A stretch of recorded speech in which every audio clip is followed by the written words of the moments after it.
دا اسلام official کے دیکھنے اور سننے والوں کو السلام علیکم۔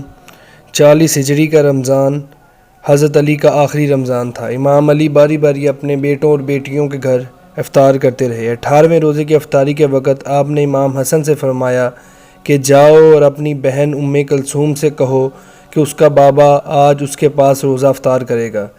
بی بی امام علی کے لیے دودھ، نمک اور جو کی روٹی کا اہتمام کرنے لگی۔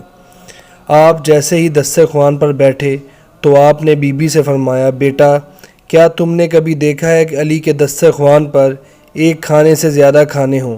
تو پھر تم نے یہ 3 کھانے کیوں رکھے؟ امام علی نے فرمایا، بیٹی 2 کھانے اٹھاؤ اور کسی مستحق کو دے دو۔ امام نے نمک سے روزہ کھولا اور اللہ کی عبادت کرنے لگے۔ جیسے ہی فجر کا وقت ہوا آپ نے روزے کی نیت کی اور نماز کے لیے تیار ہونے لگے اور مسجد کی طرف جانے لگے۔ 19 رمضان جیسے ہی آپ مسجد میں گئے، جو سویا ہوا تھا آپ سب کو اٹھانے لگے۔ ان میں آپ امام علی کا قاتل ابن ملجم بھی تھا۔ امام علی نے فرمایا، فجر کے وقت اللہ کے گھر میں سونا اللہ کو پسند نہیں ہے، اور اذان دینے لگے۔ آپ کی آخری اذان کوفہ میں گونجنے لگی۔ آپ نے امامت شروع کی۔ جیسے ہی آپ سجدے میں گئے تو اس لعنتی نے زہر سے بھری تلوار آپ کے سر پر مار دی۔ یہ ہونا تھا کہ مسجد میں کوہرام برپا ہو گیا۔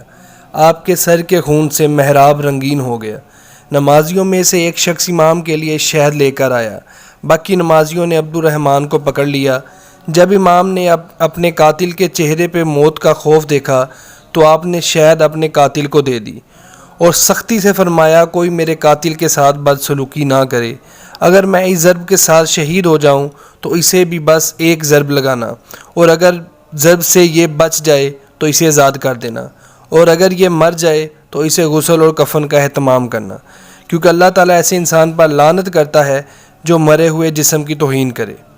پھر آپ نے امام حسن کو حکم دیا کہ نماز پڑھاؤ، اور پھر امام کے گھر جانے لگے۔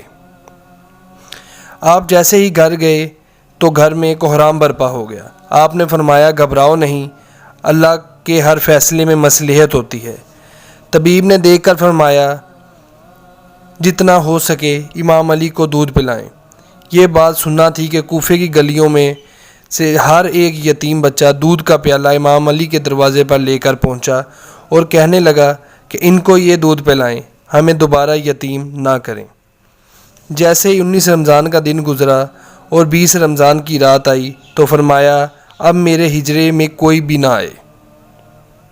20 رمضان کے دن آپ نے فرمایا، جاؤ اور میرے جتنے چاہنے والے ہیں ان کو بلاؤ۔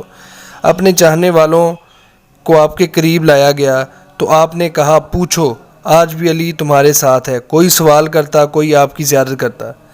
پھر آپ نے فرمایا، اپنے خاندان کو اکٹھا کیا اور فرمایا، میرے جنازے کی خبر کسی کو نہ دینا، میرا جنازہ اونٹنی پر رکھ دینا، پیچھے سے حسن اور حسین تم اٹھانا، آگے سے جبرائیل اور میکائیل اٹھائیں گے۔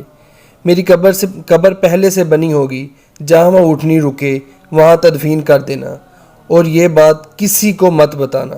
اور پھر عباس سے فرمایا، میں نے تمہیں کربلا کے لیے مانگا تھا اور تم حسین کا محافظ ہے۔ اور پھر فرمانے لگے، سلام ہو یا رسول اللہ۔ سب فرمانے لگے، کیا ہمارے ساتھ رسول پاک صلی اللہ علیہ وسلم ہے؟ آپ نے فرمایا، ہاں، اللہ کے رسول اور فاطمہ مجھے لینے آئے ہیں۔ یہ کہہ کر آپ نے اپنی مبارک آنکھیں بند کر لیں اور یوں حسنین یتیم ہو گئے۔ آپ کی وصیت کے مطابق جنازے میں کسی کو شامل نہ کیا گیا اور ایک نورانی اونٹ پر رکھ دیا گیا۔ نورانی اونٹ ایک چمکتے ہوئے پتھر کے پاس رکی۔ جب پتھر ہٹایا گیا تو قبر پہلے سے بنی ہوئی تھی اور لکھا تھا، یہ اللہ کے نبی نوح نے بنائی ہے اور یہ امام